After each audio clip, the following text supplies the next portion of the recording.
Students, we are on now slide number 6 that includes chapter 5 of the Code of Criminal Procedure, which talks about the arrest of persons under section 41 to 60. Please refer the same. Section 41 बात करता है आपका arrest without warrant and without prior permission of the magistrate. कब किया जा सकता है arrest without warrant by the police officials? वो यहाँ पे है commits when a person commits cognizable offense in presence of a police officer, when a person commits cognizable offense in presence of a police officer, if the police officer has a satisfactory reason to believe that a reasonable complaint has been filed on reasonable suspicion, credible information, then on basis of that the police officer may arrest any person, the concerned person, without warrant. यानी कि कोई reasonable complaint आई हो that discloses the commission of a cognizable offense, कोई credible information आई हो किसी police officer के पास कि ऐसा हो रहा है वैसा हो रहा है, या कोई reasonable suspicion हो पुलिस ऑफिसर को ही, तब वो बंदे को अरेस्ट कर सकता है without warrant. Okay. Cognizable offences जो कि लेस देन 7 इयर्स हैं या फिर अप टू 7 इयर्स हैं विद और विदाउट फाइन, इसमें आपके कवर होते हैं. To prevent any person to commit further offence, तो आपका पुलिस उठा के ले जाएगी, अरेस्ट कर लेगी विदाउट वारंट. फर्दर इन्वेस्टिगेशन करनी हो, प्रॉपर इन्वेस्टिगेशन करनी हो तो वो अरेस्ट कर लेगी विदाउट वारंट. या फिर to prevent the person from tampering of any evidences या थ्रेटनिंग ऑफ विटनेसेस करना है तो पुलिस आपको अरेस्ट कर सकती है विदाउट वारंट. ओके. ये फर्दरमोर अगर हम बात करें तो इसमें और चीजें हैं. पहला है to prevent any person from threatening of witnesses, जिसे मैंने आपको पहले बताया. बिकॉज एक चीज ये भी है कि पुलिस ऑफिशियल्स कहते हैं कि अगर हम लोग बंदे को अरेस्ट नहीं करेंगे अक्यूज्ड को तो उसकी प्रेजेंस इंश्योर नहीं हो पाएगी, इसलिए हमें उसे अरेस्ट करना जरूरी है. तब वो विदाउट वारंट अरेस्ट कर लेगा. कोई प्रोक्लेम्ड ऑफेंडर है, जो कि प्रोक्लेमेशन जो हम लोग आगे पढ़ेंगे सेक्शन 82 से 85 ऑफ सीआरपीसी में, तो आपको पता चलेगा प्रोक्लेमेशन क्या होता है, प्रोक्लेम्ड ऑफेंडर क्या होते हैं. तो उन प्रोक्लेम्ड ऑफेंडर को पकड़ने के लिए आपको क्या कहते हैं, पुलिस ऑफिसर अरेस्ट करेगा विदाउट वारंट के.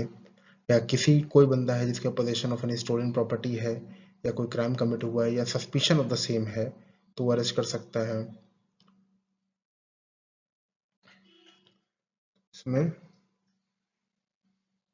any person who obstructs any police officer in execution of his duty or who absconds or attempts to abscond, तो वहां पे पुलिस ऑफिसर अरेस्ट कर सकता है. मतलब कोई बंदा अगर पुलिस ऑफिसर के काम में बाधा डाल रहा है या कोई बंदा अगर भागने की कोशिश कर रहा है तो या भाग चुका है तो ऐसे बंदे को पुलिस ऑफिसर अरेस्ट करेगा विदाउट वारंट के. और इसमें हम लोग को ये सबसे मेन चीज़ ये जानने वाली बात है कि नोट में कि पुलिस ऑफिसर जब अरेस्ट करेगा रीजनेबल बेसिस पे तो उसको रीजनेबल रीजंस देने पड़ेंगे, कोट करने पड़ेंगे कि वो अरेस्ट क्यों कर रहा है. हाँ, ऐसे नहीं कर सकते, otherwise that arrest will be declared as illegal and vague. इसलिए, और अगर नहीं भी कर रहा है तो भी उसको रीजंस देने पड़ेंगे राइटिंग में अपने सुपीरियर ऑफिशियल्स को.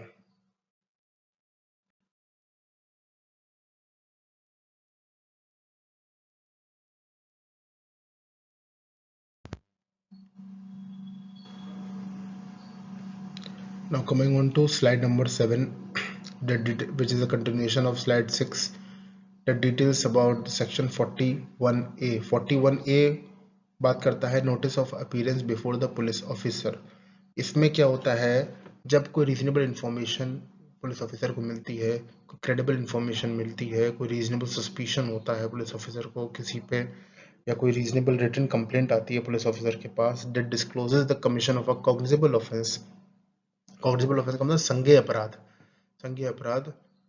तब पुलिस ऑफिसर क्या करता है, अगर पुलिस ऑफिसर को ये लग रहा है कि अभी अरेस्ट करने की जरूरत नहीं है, there is no necessity to take action and to arrest such person, तो वो 41A के तहत नोटिस इशू करके उस कंसर्न पर्सन को अपीयरेंस के लिए कंपेल कर सकता है.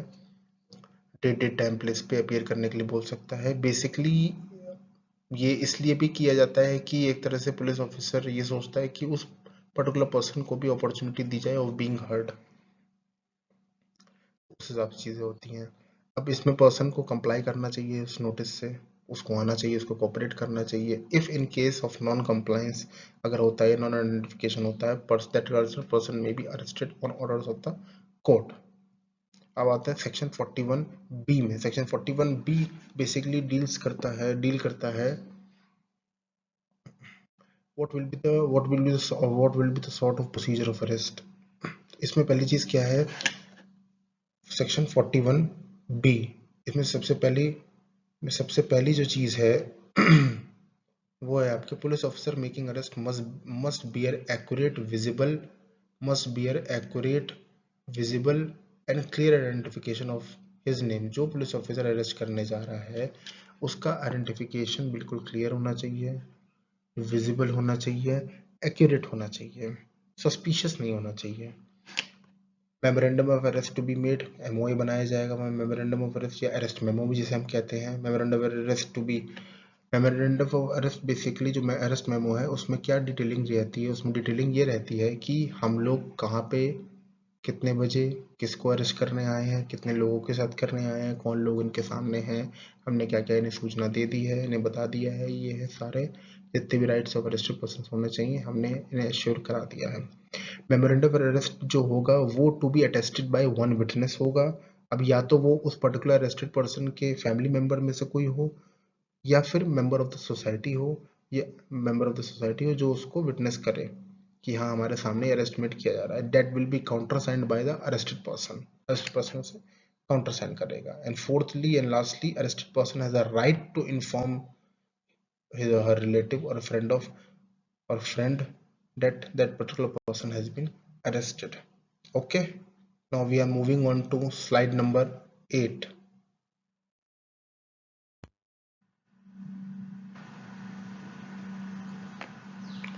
now we are talking about slide 8 which is a continuation of slide 7।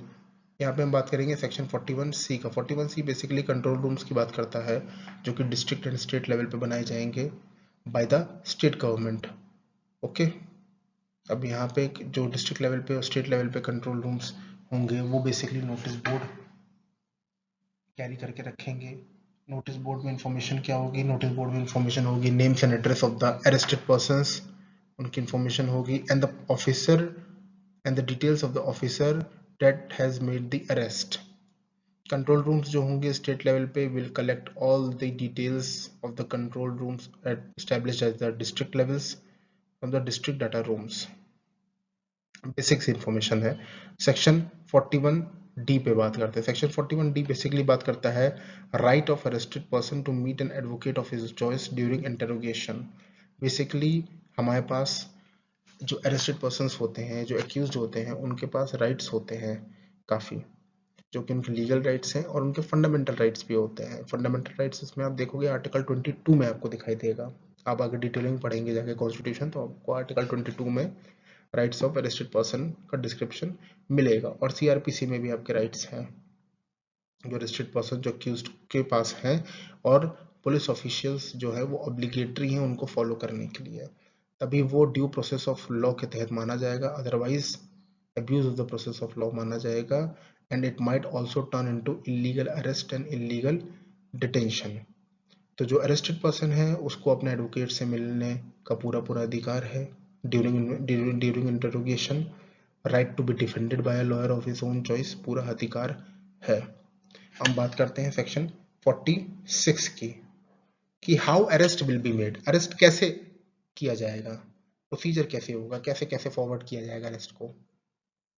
अब इसमें क्या है, पहला ये है पुलिस ऑफिसर में टच और confine the body of person arrested unless the submission is done by oral और एक्शन बेसिस। मतलब या तो आप खुद सरेंडर कर दें कोऑपरेट करके चुपचाप, नहीं तो पुलिस ऑफिसर आपको अरेस्ट करने के लिए टच भी कर सकता है, कन्फाइन भी कर सकता है, तो उसमें कोई खराबी नहीं है बिकॉज प्रोसीजर यही है। पुलिस ऑफिसर जो वुमेन होगी has to be present to arrest a women, no other person has authority to arrest. जो वुमेन अक्यूज्ड होगी उसको वुमेन पुलिस ऑफिसर ही अरेस्ट करेगी, कोई और नहीं हो सकता। Possible efforts to be made for arrest if face resistance, अगर एक्यूज जो है या अरेस्टेड पर्सन जो है वो रेजिस्ट कर रहा है और सिर्फ स्मूथ अरेस्ट नहीं दे रहा है, तो पॉसिबल एफर्ट्स जो भी होगा वो मेड किए जाएंगे by the concern police officials उन्हें, ठीक है। No women shall be arrested after sunset and before sunrise unless prior permission of judicial magistrate first class taken on written report. मतलब इसमें यह है स्टूडेंट्स कि कोई भी वुमेन जो है वो after sunset and before sunrise arrest नहीं की जा सकती है अनटिल अनलेस आप एक स्पेशल परमिशन लेके नहीं आ रहे हो जुडिशियल मजिस्ट्रेट फर्स्ट क्लास से रिटन में कि आपको क्यों अरेस्ट करना है उसको इस ड्यूरेशन में, कि आपको एप्रीहेंशन है, रीजनेबल एप्रीहेंशन है कि वो एब्सकॉन्ड कर जाएगी यही या she might commit similar kind of offences, ऐसा कुछ रीजन देके आप स्पेशल परमिशन अगर अटेन कर पाते हैं जुडिशियल मजिस्ट्रेट फर्स्ट क्लास से, तो आप उस वुमेन अक्यूज्ड को after sunset and before sunrise भी अरेस्ट कर सकते हैं। इसका मतलब ये है। Now we are shifting on to slide number 9। Slide number 9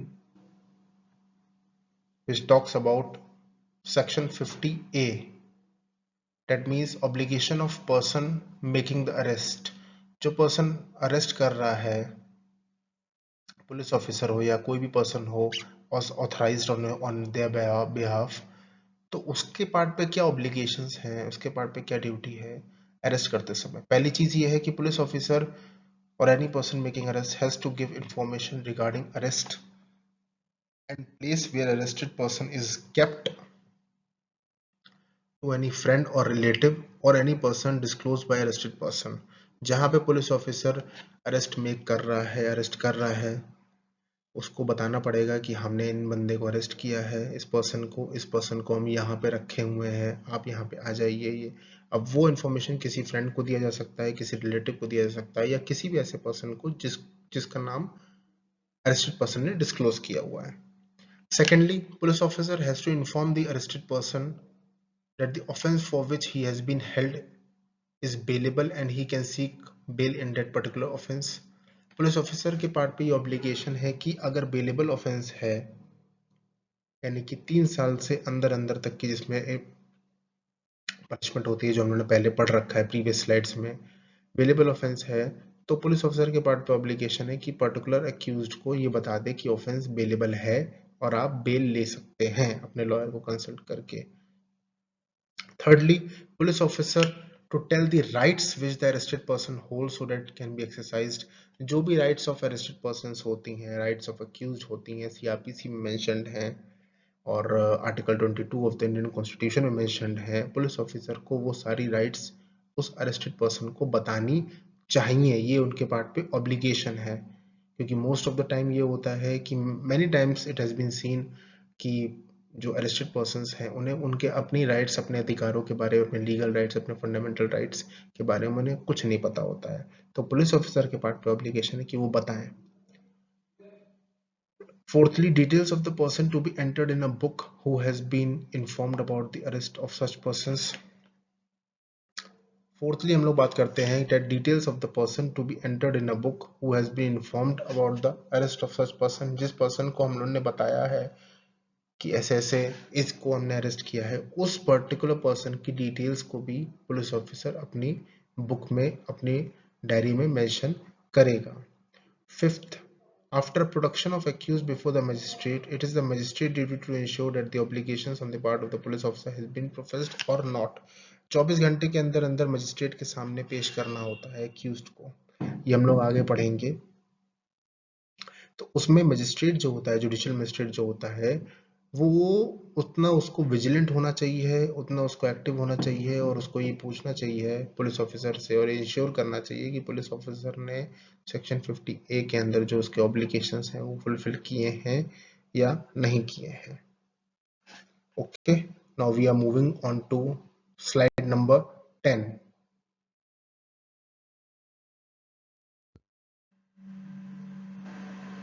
Coming on to slide number 10, it talks about section 53 of the Code of Criminal Procedure 1973। Section 53 बात करता है that medical examination of accused by the registered medical practitioner at the request of the police officer। Section 53 आपका बात करता है कि medical examination कराना चाहिए एक्यूज्ड का by medical practitioner at the request of the police officer. जब भी कोई अरेस्टेड पर्सन को लाया जाता है, किसी एक्यूज्ड को पकड़ के लाया जाता है, तो उसका मेडिकल एग्जामिनेशन कराना मस्ट है। वो ऑब्लिगेशन है on the part of the police officer, legal obligation है कि उन्हें मेडिकल एग्जामिनेशन कराना है। अब कौन करेगा, कैसे होगा, क्या क्या चीजें होंगी, वो हम लोग फर्दर पढ़ते हैं। तो पहली चीज इसमें यह है that such medical examination to be conducted by a registered medical practitioner। कोई भी ऐसा वैसा मेडिकल एक्सपर्ट नहीं वो करेगा, एग्जामिनेशन करेगा। Only a registered medical practitioner जो होंगे वही आपके एग्जामिनेशन करेंगे on the request of the police officer, not below the rank of sub inspector SI। पहली चीज ये हो गई कि रजिस्टर्ड मेडिकल प्रैक्टिशनर जो है वो मेडिकल एग्जामिनेशन करेंगे on request of the police officer, not below rank of sub inspector. Secondly, if a female person is arrested, कोई फीमेल एक्यूज्ड है तो उसका एग्जामिनेशन जो होगा that to be conducted by a registered female medical practitioner. Okay, examination क्या क्या include करेगा medical examination, वो हम अभी बात करते हैं। Examination shall include examination of blood, पहली चीज, उसके ब्लड के सैंपल्स लिए जाएंगे, ब्लड स्टेन्स देखा जाएगा, उसके semen and swab in case of sexual offences, अगर सेक्सुअल ऑफेंसेस हैं, जैसे हम लोग आगे वाले सेक्शन में पढ़ेंगे, प्रोविजन में पढ़ेंगे कि medical examination of the rape accused, तो वहां पे उनके सीमेन और उनका स्वॉब टेस्ट भी होता है, जैसे यहां मेंशन है थर्ड पोर्शन में, semen and swab in case of sexual offences. Okay, fourth one is sputum and swot, hair samples, fingernails and clippings, fingernail clippings, and DNA test profiling. These are the tests that will be undergone, that the arrested person, the accused, will undergone in medical examination. Okay, now we talk about registered medical practitioner. If we talk about the registered medical practitioner, a registered medical practitioner possessing medical qualification, अगर हम लोग detail में पढ़े कि registered medical practitioner कौन होना चाहिए, तो वो तो एक मेडिकल प्रैक्टिशनर होना चाहिए जो कि मेडिकल क्वालिफिकेशन होल्ड करता हो, उसकी मेडिकल क्वालिफिकेशन जस्टिफाइड हो section 2 clause H of Indian medical council act 1956, Indian medical council act 1956 के तहत सेक्शन 2 क्लॉज H के तहत उसका मेडिकल क्वालिफिकेशन जस्टिफाइड होना चाहिए, और जिसका नाम इनकॉर्पोरेटेड होना चाहिए है इन अ स्टेट मेडिकल रजिस्टर। ये तीनों कंडीशंस को फुलफिल करने वाला रजिस्टर्ड मेडिकल प्रैक्टिशनर कहलाया जाएगा, और जो कि मेडिकल एग्जामिनेशन कंडक्ट करने के लिए एलिजिबल होगा। Now we are moving on to slide number 11,